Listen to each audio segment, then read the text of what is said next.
Chapter 13 wild shadow. जंगल की गहराई में जहां हर साया मौत का संदेश लेकर आता है, स्क्वाड थंडरबोल्ट का सामना हो रहा था एक ऐसी चुनौती से जो उनकी हर रणनीति को परखने वाली थी। ब्लैक स्केल्ड वुल्व्स का विशाल झुंड, जिनकी आंखें अंधकार में जलते अंगारों की तरह चमक रही थी, उन्हें चारों ओर से घेरे हुए था। ये क्रिएचर सिर्फ ऑर्डिनरी वुल्व्स नहीं थे। फॉरबिडन रीजन के डीप म्यूटाजेन ने इन्हें कुछ और ही बना दिया था। उनकी ब्लैक स्केल्स मूनलाइट में मेटालिक शीन के साथ चमक रही थी और उनकी साइज नॉर्मल वुल्फ से कहीं ज्यादा थी। लेकिन सार्जेंट थंडर के नेतृत्व में यह टीम कोई साधारण स्कैवेंजर स्क्वाड नहीं थी। हवा में टेंशन इतनी थिक थी कि आप उसे फील कर सकते थे। हर स्क्वाड मेंबर की ब्रीदिंग कंट्रोल थी, हर मसल तैयार थी एक्शन के लिए। यह वो मोमेंट था जब एक्सपीरियंस और ट्रेनिंग का रियल टेस्ट होता है। फॉरबिडन रीजन में सर्वाइवल सिर्फ स्ट्रेंथ के बारे में नहीं है, ये स्ट्रैटेजी, टीम वर्क और सबसे इंपॉर्टेंट ट्रस्ट के बारे में है। सुनो सभी, सार्जेंट थंडर की आवाज में वो अधिकार था जो केवल अनुभव से आता है। उनकी वॉइस में कोई पैनिक नहीं था, कोई हेजिटेशन नहीं था, सिर्फ वो काम कॉन्फिडेंस था जो रियल लीडर्स में होती है। हम रोटेटिंग डिफेंस स्ट्रैटेजी अपनाएंगे। हर व्यक्ति अपनी बारी में फ्रंट लाइन पर जाएगा, बाकी सपोर्ट करेंगे। उनकी कल्टीवेशन बेस 6 लेवल ऑफ ची कंडेंसेशन में थी, लेकिन उनकी असली ताकत थी उनका जजमेंट और क्राइसिस के समय रिस्पॉन्सिबिलिटी लेने का साहस। ये स्ट्रैटेजी सुनने में सिंपल लगती थी, लेकिन इसके एग्जीक्यूशन में इनक्रेडिबल कोऑर्डिनेशन चाहिए होती थी। हर मेंबर को पता होना चाहिए कि कब रिट्रीट करना है, कब सपोर्ट करना है और कब अपनी फुल पावर अनलीश करनी है। एक भी गलती, एक भी मिसकम्युनिकेशन और पूरी स्क्वाड का डिस्ट्रक्शन हो सकता था।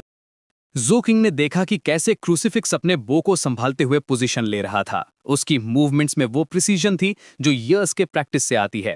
उसका एरो 600 मीटर दूर के पेड़ में जाकर धंसा था, एक परफेक्ट शॉट जो वुल्व्स को क्लियर मैसेज दे रहा था कि यहाँ कोई आसान शिकार नहीं मिलने वाला। एरो की वेलोसिटी इतनी थी कि वो एयर को कट करते हुए एक विस्लिंग साउंड बना रहा था। क्रूसिफिक्स की एक्यूरेसी लेजेंडरी थी स्क्वाड में, और वुल्व्स भी इस डिस्प्ले ऑफ स्किल को समझ गए थे। सैवेज घोस्ट अपने वेपन्स को मेथोडिकली चेक कर रहा था, हर ब्लेड को, हर ग्रिप को एग्जामिन करते हुए। उसकी फाइटिंग स्टाइल ब्रूटल थी लेकिन इफेक्टिव थी। उसके वेपन्स में से हर एक काउंटलेस बैटल्स की स्टोरी कहता था, निक्स और स्क्रैचेस जो विक्ट्रीज के सिंबल्स थे। ग्रेसफुल रैप्टर की मूवमेंट्स में वो फ्लूइड ग्रेस था जो केवल एक्सपीरियंस्ड फाइटर्स में देखने को मिलती है। उसकी हर स्टेप कैलकुलेटेड थी, हर जेस्चर पर्पसफुल था। ये स्क्वाड मेंबर्स सिर्फ फाइटर्स नहीं थे, ये आर्टिस्ट थे, और कॉम्बैट उनकी आर्ट थी।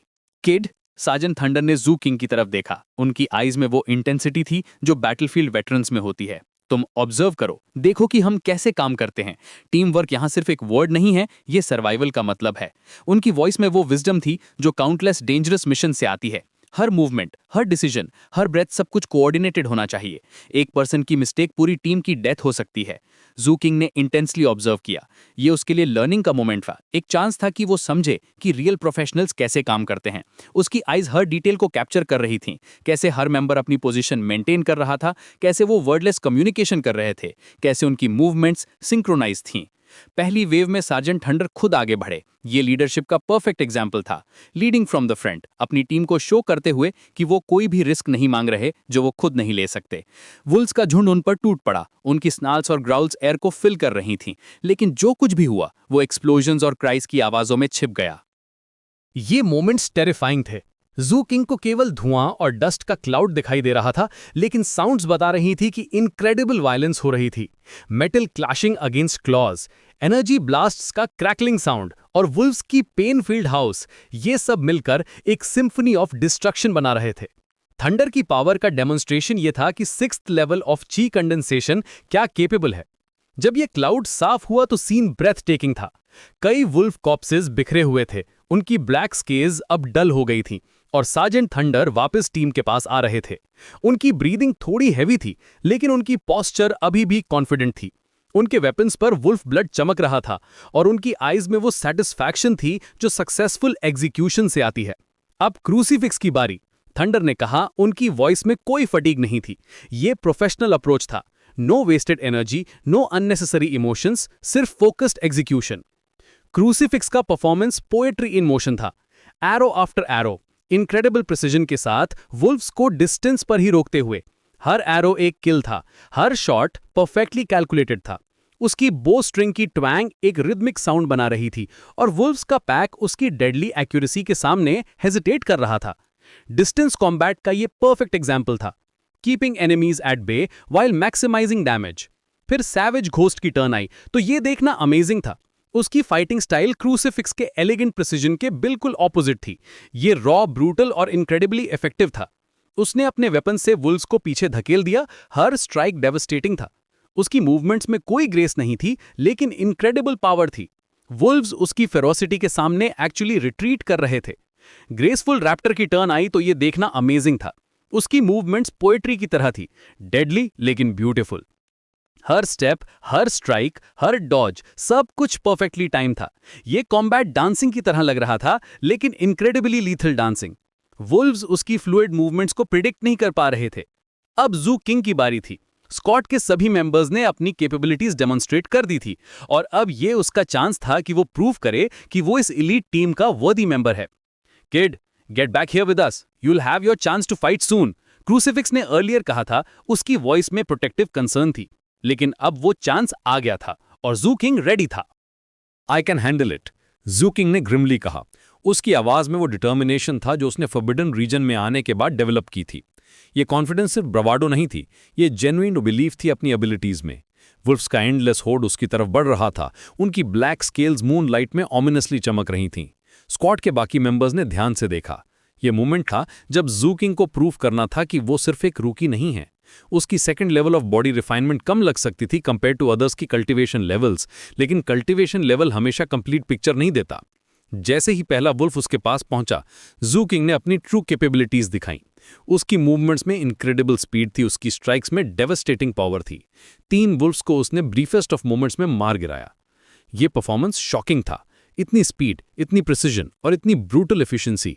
उसकी मूवमेंट्स में वो फेरोसिटी थी जो वुल्फ्स को भी वेरी बना रही थी। ये क्रीचर्स जो नॉर्मली फियरलेस होते थे, वे जू किंग के सामने एक्चुअली हेजिटेट कर रहे थे। उसकी फाइटिंग स्टाइल यूनिक थी। ना तो क्रूसिफिक्स की एलिगेंट प्रिसिजन, ना सैवेज घोस्ट की ब्रूटल पावर, ना ही ग्रेसफुल रैप्टर की फ्लूइड ग्रेस, बल्कि कुछ और ही था। ब्लड से लथपथ होकर भी वो लड़ता रहा। वुल्फ ब्लड उसके क्लोथ्स को स्टेन कर रहा था। उसकी स्किन पर स्क्रैचेस थे, लेकिन वो रुकने का नाम नहीं ले रहा था। और जो सबसे सरप्राइजिंग बात थी, उसकी रीजेनरेटिव एबिलिटीज। जो वुंड्स बन रहे थे वो इनक्रेडिबली फास्ट रेट पर हील हो रहे थे। स्क्वाड के मेंबर्स ने ये फिनोमिनन देखा और शॉक्ड रह गए। ये नॉर्मल नहीं था। Second level of body refinement में इतनी फास्ट हीलिंग इम्पॉसिबल होनी चाहिए थी, लेकिन जू किंग कॉन्टिन्यूअसली फाइट कर रहा था, जैसे उसकी स्टैमिना अनलिमिटेड हो। Kid, get back, sergeant Thunder finally yelled. उनकी वॉइस में अर्जेंसी थी। ये नहीं था कि जू किंग पुअरली परफॉर्म कर रहा था, बल्कि ऑपोजिट था। वो टू वेल परफॉर्म कर रहा था और ये डेंजरस हो रहा था। ओवर कॉन्फिडेंस फॉरबिडन रीजन में डेडली हो सकती है, लेकिन जू किंग अभी भी फाइट कर रहा था। उसकी आईज में वो इंटेंसिटी थी जो कॉम्बैट हाई से आती है। एड्रेनलिन उसकी वेन्स में पंप कर रहा था और हर सक्सेसफुल किल उसके कॉन्फिडेंस को बूस्ट कर रहा था। ये फीलिंग एडिक्टिव थी, पावर का, डोमिनेंस का, विक्ट्री का। जब वो फाइनली रिट्रीट कर रहा था, ब्रीदिंग हैवी लेकिन विक्टोरियस फीलिंग करते हुए, तभी कुछ अजीब हुआ। एक मरे हुए वुल्फ की शैडो अचानक ट्विस्ट होने लगी, डिस्टॉर्ट होने लगी। ये नेचुरल शैडो नहीं लग रहा था, ये कुछ और था, कुछ सिनिस्टर था। ये शैडो सू किंग को टच करने लगी और उसे एक अनस्पीकेबल ईविल का एहसास हुआ। ये फीलिंग फिजिकल नहीं थी, ये स्पिरिचुअल थी, मेंटल थी। जैसे कोई वाइल्ड प्रेजेंस उसकी सोल को कंटैमिनेट करने की कोशिश कर रहा हो। ये सेंसेशन इतनी इंटेंस थी कि उसका पूरा बॉडी ट्रेम्बल करने लगा। पैनिक उसकी माइंड में सेट इन होने लगी। ये कुछ ऐसा था जिसके लिए वो प्रिपेयर्ड नहीं था। फिजिकल एनिमीज से फाइट करना एक बात है, लेकिन ये सुपरनैचुरल थ्रेट कुछ और ही लेवल की थी। उसकी ट्रेनिंग में इसके लिए कोई प्रिपरेशन नहीं थी। लेकिन तभी उसके वायलेट क्रिस्टल ने रिएक्ट किया। ये क्रिस्टल जो नॉर्मली डॉर्मेंट रहता था, अचानक एक्टिव हो गया। एक आइसी फ्लो निकला क्रिस्टल से, इनक्रेडिबली कोल्ड लेकिन समहाउ कंफर्टिंग भी। ये कोल्डनेस उस वाइल्ड शैडो को कंज्यूम करने लगा, जैसे लाइट डार्कनेस को भगा देती है। ये प्रोसेस फैसिनेटिंग था देखने के लिए। शैडो स्ट्रगल कर रहा था, रेजिस्ट करने की कोशिश कर रहा था, लेकिन क्रिस्टल की पावर ओवरवेलमिंग थी। आईसी एनर्जी सिस्टमैटिकली उस इविल प्रेजेंस को एब्जॉर्ब कर रही थी, उसे न्यूट्रलाइज कर रही थी। सू किंग को लगा जैसे उसकी सोल क्लेंस हो रही हो। जो कंटैलिनेशन फील हो रहा था, वो ग्रेजुअली डिसअपियर हो रहा था। क्रिस्टल की पावर सिर्फ डिफेंसिव नहीं थी, ये प्योरीफाइंग थी, हीलिंग थी। Good job, now get back there and rest up, sergeant Thunder ने कहा जब सू किंग वापस आया। उनकी वॉइस में अप्रूवल थी। Black scaled wolves live in the depths of the forbidden region where the mutagen is strong. They hate places such as this where the mutagen is weaker. All we have to do is hold out for long enough and they'll eventually just back down. ये tactical information valuable थी। Wolves का behaviour pattern समझना survival के लिए crucial होता है। Forbidden reason में हर creature की अपनी प्रेफरेंसेस होती हैं, अपनी वीकनेसेस होती हैं। स्मार्ट स्कैवेंजर्स इन पैटर्न्स को एक्सप्लॉइट करते हैं। I am fine, Su King ने कहा, ब्रशिंग अवे एनी कंसर्न। लेकिन इंटरनली वो शॉक्ड था। जब उसने अपने बॉडी को केयरफुली चेक किया तो उसे पता चला कि उसके म्यूटेशन ब्लॉचेस में से एक कंप्लीटली गायब हो गया था। ये इम्पॉसिबल लग रहा था, लेकिन ये अनडिनाइबल रियलिटी थी। म्यूटेशन ब्लॉचेस फॉरबिडन रीजन में एक्सपोजर के परमानेंट मार्क्स होते हैं। ये जनरली इरिवर्सिबल होते हैं, लेकिन समहाउ वायलेट क्रिस्टल के इंटरवेंशन के बाद एक ब्लॉच कंप्लीटली डिसअपीयर हो गया था। ये अनप्रेसिडेंटेड था। That shadow felt while, then the crystal sent that coldness out. वो अपने आप से बुदबुदाया। Did it consume it? ये क्वेश्चन उसके माइंड में घूम रहा था। वायलेट क्रिस्टल की ट्रू नेचर क्या थी? ये केवल एक प्रोटेक्टिव चार्म था या कुछ और भी मिस्टीरियस था? स्क्वाड के बाकी मेंबर्स को नहीं पता था कि इशू किंग के साथ क्या हुआ था। उन्होंने देखा था कि वो एक्सेप्शनली वेल फाइट कर रहा था। उसकी रीजेनरेटिव एबिलिटीज इंप्रेसिव थीं, लेकिन वो mysterious encounter with the wild shadow उनसे कंप्लीटली छुपा हुआ था। ये सीक्रेसी डेलिब्रेट थी इशू किंग की तरफ से। वायलेट क्रिस्टल के बारे में कुछ भी रिवील करना डेंजरस हो सकता था। फॉरबिडन रीजन में पावरफुल आर्टिफैक्ट्स के लिए लोग किल करते हैं। ट्रस्ट इंपॉर्टेंट है, लेकिन कॉशन भी इक्वली इंपॉर्टेंट है। जैसे जैसे रात गहराती गई, वुल्व्स का पैक फाइनली रिट्रीट करने लगा। सार्जेंट थंडर सही कह रहे थे। ये क्रीचर्स वीक म्यूटेजन वाली जगहों को पसंद नहीं करते थे। स्क्वाड थंडरबोल्ट की स्ट्रैटेजी सक्सेसफुल रही थी। रोटेटिंग डिफेंस ने परफेक्टली काम किया था। ये विक्ट्री सिर्फ इंडिविजुअल स्ट्रेंथ की नहीं थी, ये कलेक्टिव एफर्ट की थी। हर मेंबर ने अपना पार्ट परफेक्टली प्ले किया था और रिजल्ट में सक्सेसफुल डिफेंस हुई थी। ये टीम वर्क का टेक्स्ट बुक एग्जाम्पल था। ये टीम वर्क का परफेक्ट एग्जाम्पल था, ग्रेसफुल रैप्टर ने कहा। उसकी वॉइस में सैटिस्फैक्शन थी। हर व्यक्ति ने अपना पार्ट परफेक्टली प्ले किया था। उसकी ऑब्जर्वेशन एक्यूरेट थी। इंडिविजुअल स्किल्स इंपॉर्टेंट हैं, लेकिन कोऑर्डिनेशन और म्यूचुअल सपोर्ट के बिना फॉरबिडन रीजन में सर्वाइवल इम्पॉसिबल है। सैवेज घोस्ट ने इशू किंग की तरफ देखा। उसकी आईज में न्यू फाउंड रिस्पेक्ट थी। किड, तुमने आज प्रूव कर दिया कि तुम इस स्क्वाड के वर्दी हो। तुम्हारी फाइटिंग स्किल्स इंप्रेसिव हैं। ये प्रेस सिग्निफिकेंट था, क्योंकि सैवेज घोस्ट इजीली इंप्रेस नहीं होता था। लेकिन इशू किंग का माइंड अभी भी उस स्ट्रेंज इंसिडेंट पर फोकस था। वायलेट क्रिस्टल ने जो किया था वो नॉर्मल नहीं था। ये क्रिस्टल सिर्फ ईविल को डिटेक्ट नहीं कर रहा था, ये उसे कंज्यूम कर रहा था, एब्जॉर्ब कर रहा था। और इस प्रोसेस में उसके बॉडी रिफाइनमेंट में भी अनएक्सपेक्टेड प्रोग्रेस हुई थी। ये कनेक्शन इंट्रिगिंग था। क्या क्रिस्टल ईविल एनर्जी को बेनिफिशियल एनर्जी में कन्वर्ट कर रहा था? क्या ये प्यूरिफिकेशन प्रोसेस उसकी कल्टीवेशन को बूस्ट कर रहा था? क्वेश्चंस एंडलेस थे, लेकिन आंसर्स मिस्टीरियस रह रहे थे। सार्जेंट थंडर, सीओ किंग ने फाइनली पूछा, ट्राइंग टू साउंड कैजुअल, क्या आपने कभी ऐसा कुछ देखा है जो शैडोज को मैनिपुलेट कर सके? थंडर ने थॉटफुली देखा। उनकी आईज में वो विजडम थी जो ईयर्स ऑफ एक्सपीरियंस से आती है। फॉरबिडन रीजन में बहुत सारी मिस्ट्रीज हैं किड। कुछ चीजें हैं जिन्हें हम समझ नहीं सकते। म्यूटेजन स्ट्रेंज इफेक्ट्स क्रिएट करता है और कभी-कभी डेड क्रीचर्स भी अनयूजुअल फिनोमेना डिस्प्ले करते हैं। उन्होंने पॉज किया। लेकिन एक बात याद रखो, यहाँ सर्वाइवल सबसे इंपॉर्टेंट है। क्वेश्चंस बाद में पूछ सकते हो। ये एडवाइस प्रैक्टिकल थी, लेकिन सीओ किंग को पता था कि ये क्वेश्चंस उसे हॉन्ट करते रहेंगे। वायलेट क्रिस्टल की पावर्स, उसकी रिजेनरेटिव एबिलिटीज और अब ये शैडो कंज्यूमिंग इंसिडेंट सब कुछ कनेक्टेड लग रहा था, लेकिन कनेक्शन का नेचर अनक्लियर था। जब स्क्वाड ने अपना कैंप सेटअप किया तो सीओ किंग ने अपने क्रिस्टल को केयरफुली एग्जामिन किया।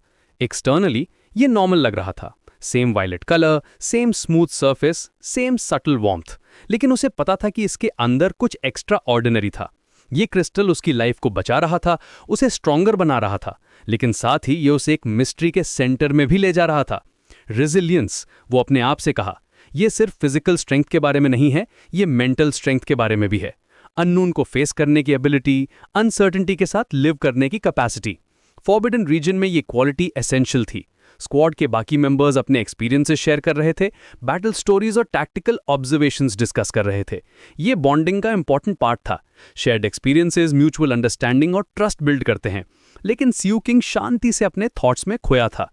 उसे पता था कि आज की फाइट सिर्फ शुरुआत थी। फॉरबिडन रीजन में और भी चैलेंजेस आने वाली थी और वायलेट क्रिस्टल की मिस्ट्रीज और भी डीप होने वाली थी। हर एनकाउंटर नए क्वेश्चंस रेज कर रहा था, नई पॉसिबिलिटीज ओपन कर रहा था। ट्रस्ट, क्रूसीफिक्स ने अर्लियर कहा था, ये स्क्वाड वर्क का फाउंडेशन है। लेकिन जू क्यू को पता था कि कुछ सीक्रेट्स हैं जो वो अभी शेयर नहीं कर सकता था। वायलेट क्रिस्टल की ट्रू नेचर, उसकी ग्रोइंग पावर्स और आज का वाइल्ड शैडो इंसिडेंट, ये सब कुछ उसे अकेले ही हैंडल करना होगा, कम से कम अभी के लिए। ये बर्डन हैवी था लेकिन नेसेसरी भी था। प्री मैच्योर रिवेलेशन डेंजरस हो सकता था, ना सिर्फ उसके लिए बल्कि पूरी स्क्वाड के लिए। फॉरबिडन रीजन में इंफॉर्मेशन भी वेपन होती है और रॉन्ग हैंड्स में ये डेडली हो सकती है। जैसे ही डॉन अप्रोच कर रहा था, स्काई में सटल कलर चेंजेस विजिबल हो रहे थे। ज़ूक्यू ने रियलाइज किया कि वो फंडामेंटली चेंज हो रहा था। फिजिकल चेंजेस तो ऑब्वियस थे, missing mutation blotch, improved body refinement, enhanced regenerative abilities, लेकिन मेंटल और स्पिरिचुअल चेंजेस भी हो रही थीं। वो स्ट्रॉन्गर हो रहा था, मोर कॉन्फिडेंट, लेकिन साथ ही मोर अवेयर भी कि फॉरबिडन रीजन में कितनी मिस्ट्रीज छुपी हुई हैं। ये अवेयरनेस हम्बलिंग थी। जितना ज्यादा वो जानता था, उतना ही रियलाइज करता था कि कितना कुछ अभी भी अननोन था। स्क्वाड थंडरबोल्ट का ये मिशन टेक्निकली सक्सेसफुल रहा था। वुल्फ्स रिट्रीट कर गए थे, कोई कैजुअलिटी नहीं हुई थी और हर मेंबर ने अपनी कैपेबिलिटीज डेमोन्स्ट्रेट की थी। लेकिन ज़ूक्यू के लिए ये एक न्यू चैप्टर की शुरुआत थी। वायलेट क्रिस्टल की पावर्स, वाइल्ड शैडो का मिस्ट्री और उसकी ओन ग्रोइंग एबिलिटीज, सब कुछ एक बिगर पिक्चर का पार्ट लग रहा था। ये पिक्चर अभी इनकम्प्लीट था, लेकिन हर एक्सपीरियंस एक न्यू पीस ऐड कर रहा था। टुमारो, वो अपने आप से कहा, watching the gradually brightening sky. कल और भी चैलेंजेस होंगी, लेकिन आज मैंने प्रूव कर दिया है कि मैं इस स्क्वाड का वर्दी मेंबर हूं और जो भी मिस्ट्रीज आगे आएंगी, मैं उनका सामना करूंगा। ये डिटर्मिनेशन जेन्युइन थी। फॉरबिडन रीजन इंटिमिडेटिंग था, डेंजरस था, लेकिन ये अपॉर्चुनिटीज भी प्रोवाइड करता था, ग्रोथ के लिए, डिस्कवरी के लिए और अल्टीमेटली पावर के लिए। वाइल्ड शैडो का एनकाउंटर खत्म हो गया था, लेकिन इसने जो क्वेश्चंस रेस किए थे, वो ज़ूक्यू के माइंड में फॉरएवर रहने वाले थे। वायलेट क्रिस्टल की ट्रू पावर क्या थी? क्या ये सिर्फ प्रोटेक्शन देता था या कुछ और भी मिस्टीरियस कैपेबिलिटीज थीं? और सबसे इंपॉर्टेंट, क्या ये चेंजेस जो उसमें हो रही थीं, वो बेनिफिशियल थीं या पोटेंशियली डेंजरस? स्क्वाड थंडरबोल्ट के साथ उसकी जर्नी अभी शुरू हुई थी, लेकिन आज की इवेंट्स ने क्लियर कर दिया था कि ये जर्नी ऑर्डिनरी नहीं होने वाली थी। फॉरबिडन रीजन की डेप्थ्स में, जहां म्यूटेजन स्ट्रांग था और काउंटलेस डेंजर्स लर्क करते थे, सूक्विंग को अपनी डेस्टिनी का सामना करना होगा। और वायलेट क्रिस्टल, जो उसकी चेस्ट पर क्वाइटली रेस्टिंग था, उसकी इस जर्नी में सबसे इंपॉर्टेंट कंपेनियन बनने वाला था। ये क्रिस्टल सिर्फ एक टूल नहीं था, ये एक की था, एक गेटवे था उन पावर्स तक जो अभी भी हिडन थी। स्क्वाड के मेंबर्स ग्रेजुअली स्लीप की प्रिपरेशन कर रहे थे, लेकिन सूक्विंग की आईज अभी भी अलर्ट थीं। रात के एक्सपीरियंसेस ने उसे रियलाइज कराया था कि फॉरबिडन रीजन में कुछ भी प्रेडिक्टेबल नहीं है। हर मोमेंट नई पॉसिबिलिटीज लेकर आता है, नए चैलेंजेस लेकर आता है, लेकिन साथ ही हर चैलेंज ग्रोथ का अपॉर्चुनिटी भी है।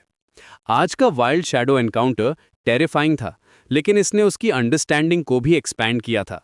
वायलेट क्रिस्टल की कैपेबिलिटीज के बारे में, फॉरबिडन रीजन की हिडन डेंजर्स के बारे में और अपनी ओन पोटेंशियल के बारे में। ये रियलाइजेशन एम्पावरिंग था। सूक्विंग अब सिर्फ एक रुकी नहीं था जो सर्वाइवल के लिए स्ट्रगल कर रहा हो, वो एक इवॉल्विंग वॉरियर था जिसकी पावर्स ग्रेजुअली अनलॉक हो रही थीं। और स्क्वाड थंडरबोल्ट के साथ उसे परफेक्ट एनवायरनमेंट मिल रहा था इन पावर्स को डेवलप करने के लिए। फ्यूचर अनसर्टन था, लेकिन प्रॉमिसिंग भी था। वायलेट क्रिस्टल की मिस्ट्रीज, फॉरबिडन रीजन की डेप्थ्स और उसकी ओन ग्रोइंग एबिलिटीज, सब कुछ मिलकर एक एक्साइटिंग जर्नी का प्रॉमिस कर रहे थे। एक ऐसी जर्नी जो उसे उन हाइट्स तक ले जा सकती थी जिनकी उसने कभी इमेजिनेशन भी नहीं की थी।